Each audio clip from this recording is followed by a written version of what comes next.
Folks, I think it's about time we have this conversation. Are the Anaheim Ducks the most underrated team in the NHL right now? With a 7-4-0 record, the Anaheim Ducks have come out steaming this season with huge wins versus contenders like the Carolina Hurricanes, the Vegas Golden Knights, and the Boston Bruins.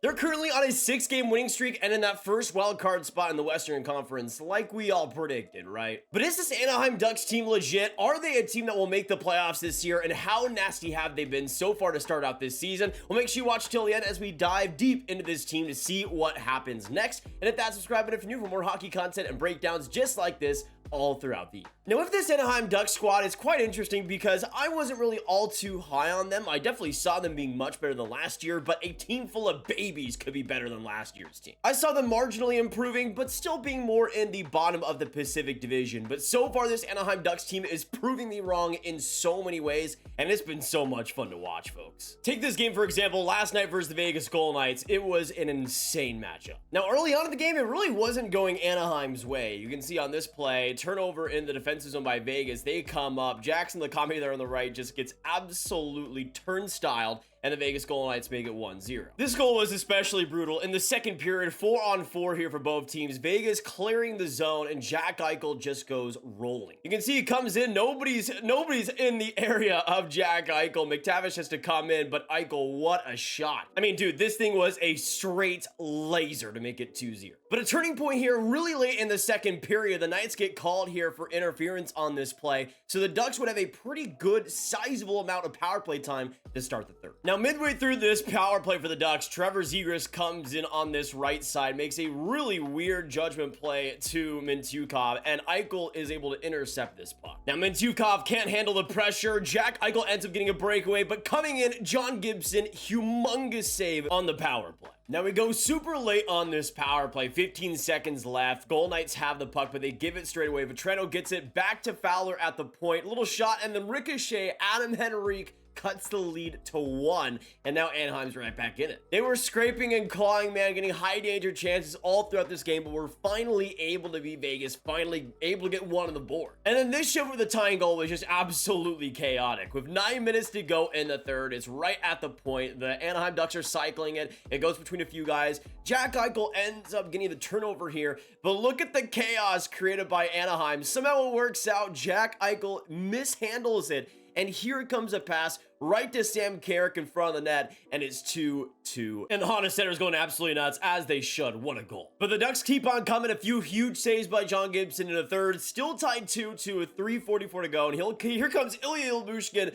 the absolute bus himself, coming out with a shot that just goes wide. McTavish right there for the rebound, but he shoots it just wide. It gets put in front of the net, though, and McTavish, the second opportunity, he puts it home. And look at how crazy they're going, man. Absolutely crowding McTavish after the goal. In less than 17 minutes, the Ducks have come back from behind 2-0 all the way to lead the game in the end. And of course, Sam Carrick, who was the hero to tie it all up, gets the empty netter, just an absolute flick of the wrist and a little bobbler that is just able to go in. And that would seal their 6th straight victory of the season, and right now Anaheim is rolling. And right now the Ducks have had the 4th hardest schedule in the entire NHL, and they've looked in it in almost every single game, but the games they've played against really big contenders, they have risen above, had some major comeback victories too. But when you look at the games the Ducks have played so far versus the contenders, versus everybody, almost every single game has been extremely close. You can see they had back to losses versus the Stars and the Coyotes, but they were both 1-goal defeats,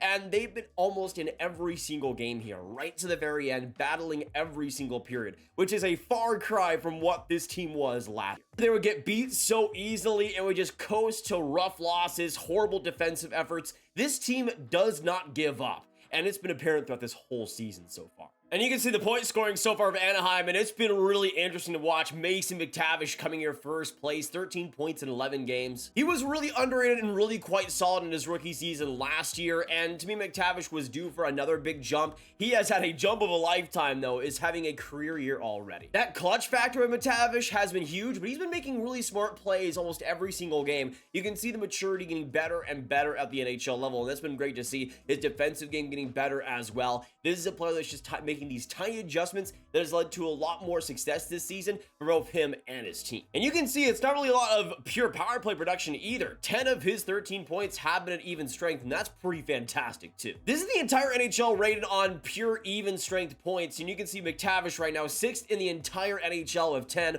only behind Carlsson, Pettersson, Middlestat, Pastrnak, and Brian Rust. And then you have beauties like Frank Vatrano playing out of their minds right now. 9 goals in 11 games, 12 points. He had an unreal start to the season, is still playing pretty well though. He had a brutal season last year in his first year of Anaheim after signing in free agency, but it's good to see him back to not just a solid level, he has been elite this year. I mean, dude, I always liked Frank Vatrano, but I never saw this Frank Vatrano out of him. It's good to see him doing this well. Same thing also goes for Ryan Strome, who has been terrific to start the year. Another player that had a little bit of a rough year in his first stint with Anaheim, but this season he's gotten off to a great start and defensively has looked sharp for the Ducks. You can see that playmaking, 9 assists in 10 games, 11 points. Not shabby there either. You got Troy Terry at 10 points in 11 games. Considering Anaheim's start, the fact that he's only 4th in team scoring is a little bit surprising, but he's still doing super well. And then you go into some interesting surprises. You got Pavel Mintyukov being one of the best, if not honestly the best overall rookie this year. 8 points in 11 games and stellar defensively. I mean, I always like Mintyukov, but he is playing out of his mind right now and to his full potential, and Anaheim is reeling with the results. You also got Cam Fowler playing pretty well, especially over these last couple of games. Adam Henrique has been solid. Sam Carrick is putting in some good goal scoring, which you love to see. Leo Carlsson has been really good in the games he has played as well. But here's the thing, the Ducks are playing off to this insane start, and Troy Terry isn't even a point per game. You got Jamie Drysdale only playing 2 games this year, being injured right now, being on the IR, which has been brutal. And you got, of course, Trevor Zegras, who has 2 points in 11 games this year. If you said that Drysdale is only going to play 2 games and that Zegras is going to have 2 points in 11 games to start this season, you would have been crazy saying the Ducks would have the record they have right now, but that depth has been coming through. But this is where you got to give some respect to new head coach Greg Cronin. You can see the difference in how this Ducks team has played. So much more relentless with the puck, so much more determined, and you can see just how much more fighting spirit they have in every single shift. I mean, I think Mason McTavish is honestly kind of the face of this Ducks franchise, of how they played so far this year. He could absolutely be the next captain of this team, the way he's playing and the leadership he's already provided. But to me, McTavish kind of exemplifies what we see with Anaheim this year. Just fighting spirit, relentless puck protection, a relentless puck attack. I mean, this team has been completely different and has played so much more determined than they were last year. It is a night and day difference, and they might not have the best talent in the league yet, but they're a team that is showing through every single shift and is not backing down. And for a young team like this, that can be all that matters. I also want to give some much-deserved love to the goaltending so far. You can see Lukas Dostal has been incredible this season. Really, over the past few years, has been one of the best goalie prospects in the NHL. He has officially arrived. In 6 games, has 5 wins, 1 loss, a .920 save percentage, and even John Gibson is playing pretty decent too. A .910 save percentage was amazing in that game versus Vegas, and is finally starting to get some confidence and finally starting to look happy for the first time in years. This guy deserved it. And in terms of the goals saved above expected, they've been great too. Lukas Dostal at almost a 6 goals saved above expected, which is incredible for a rookie goaltender. And then you got John Gibson at a plus 3.21. Not as good as Dostal, but still, both of these goaltenders have been well above average, which is something Anaheim has not had in forever. I mean, John Gibson has been a minus goalie in this stat for so long, for like 5 years now, and he's finally looking more confident, finally looking more comfortable, and that's been a blessing. But thankfully for John Gibson and co, they are playing much better than they did last year. You can see in 2023, it was a disastrous season for them. A 2.21 expected goals for per 60 and a 3.49 expected goals against per 60. So basically, per game, they were expected to give up about 3.5 goals, which is just insane.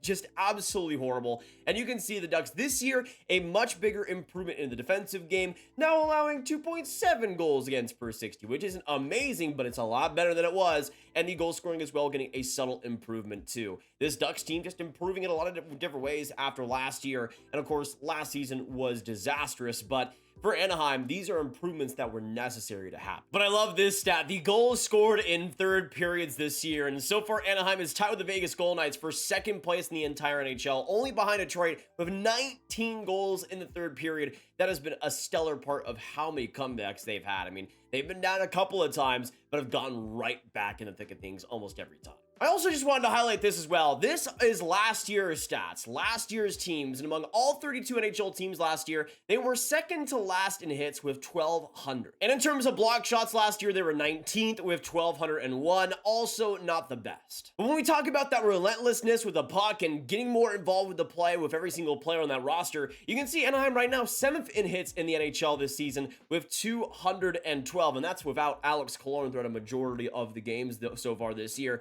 And in terms of blocks as well, Anaheim's also up there with 202, 6th in the NHL. Two key components of the game where Anaheim was kind of lackadaisical, kind of just out there for not really many reasons. You can see Anaheim's way more involved here physically, and I think that's also just led to a lot more relentlessness, a lot better play, especially down the stretch in games with the other team a little bit more tired. Anaheim has continued to attack. The reason this team is so much more fun to watch is because they don't give up on plays anymore. They don't play lackadaisical on defense. They play with a system now. They finally look like they're competent. They finally look like they deserve to be in the NHL. It's a completely different change than what we saw with Dallas Eakins last year. Just a snap of the finger, and this Anaheim team has been completely different. We'll see if this actually lasts. We'll see if their record lasts. But at the very same time, it doesn't really matter to me with Anaheim. They have proved that they can handle the big boys, that they can stay in these games. And for a team like Anaheim who has all these younger players, that step is important. I honestly love to see it though. This Anaheim team has been a joy to watch. And that type of turnaround is something that they desperately needed in that Pacific Division. It's been wide open, and we've seen a team like Anaheim come in and storm through to get a playoff spot so far. I hope they honestly get it, because Anaheim has deserved some playoff hockey. They have not had it in a very long time, and we're starting to finally see the seeds of that rebuild come to life. And for the Ducks, there's also some good news here. They gone through a pretty tough schedule to start the year, but now it's a lot better for them. You can see strength of schedule remaining. The Capitals have the hardest schedule remaining. You can see Anaheim down here with the 25th easiest schedule, or I guess the 25th least hard schedule. However you want to word it. Basically, the Ducks have a much more lenient schedule, a much easier schedule throughout the rest of this thing, and there is obviously still an opportunity to choke this. I mean, the Ducks have had some great starts in the past for sure, but this team just feels different. They feel exciting, they feel young, and they feel like they deserve to be in the race, deserve to be in the mix every single game, which is something you couldn't say in the past. And I really hope they do to continue this, because Lord knows the Edmonton Oilers, in comparison, do not deserve a playoff spot right now. But let us know down below, what are your predictions for this Anaheim Ducks team? Have they changed? Do you think they make the playoffs? Are they a playoff team this year? Are they that legit? Let us know your thoughts down below. Of course, make sure you hit that like button, hit that subscribe button, hit that notification bell if you haven't already, and share the video with all the hockey, all the Ducks fans you guys know online, and click on this card for all my hockey training room content right in one playlist. My name is Nathan. I hope you enjoyed the breakdown. So much fun talking about this Ducks team, and I will see you in the next one. Goodbye.